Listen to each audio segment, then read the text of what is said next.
নুন হলুদ মাখিয়ে নিয়েছি পামপ্লেন মাছগুলোয়। তারপরে তেল হয়ে গেছে, এবার মাছগুলো ছেড়ে দেবো, পামপ্লেন মাছগুলো।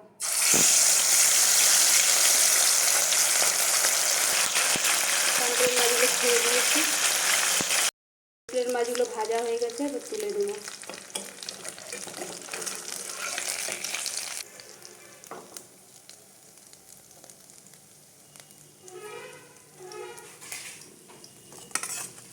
মাছগুলো সব ভাজা হয়ে গেছে, তুলে নিয়েছি। প্রথমে কালো জিরা দিয়ে দেবো,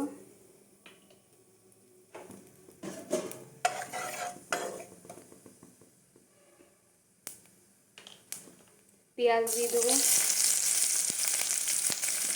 টমেটো দিয়ে দেবো, দুটা কাঁচা লঙ্কা দিয়ে দেবো, একটু নুন দিয়ে দেবো,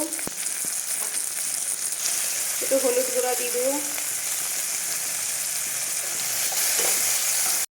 পেঁয়াজ টমেটোটা ভাজা হয়ে আসছে, মাছের ঝালটা একদম সর্ষে বাটাটা দিয়ে দেবো। এই সর্ষে বাটাটা দিয়ে দিলাম, এটা একটু নাড়িয়ে নেব। এই লঙ্কা গুঁড়া একটু দিয়ে দিলাম, এটা এবারে হালকা করে একটু কষিয়ে নেব, বেশি কষাবো না, অল্প কষাবো।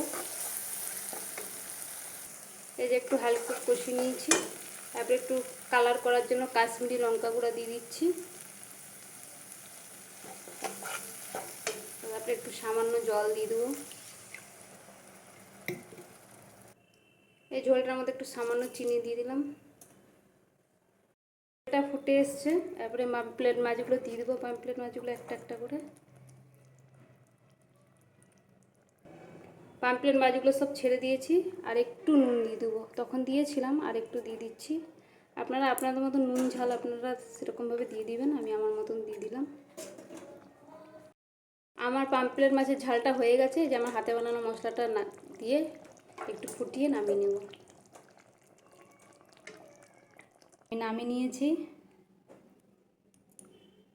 দেখুন কি সুন্দর কালার হয়েছে।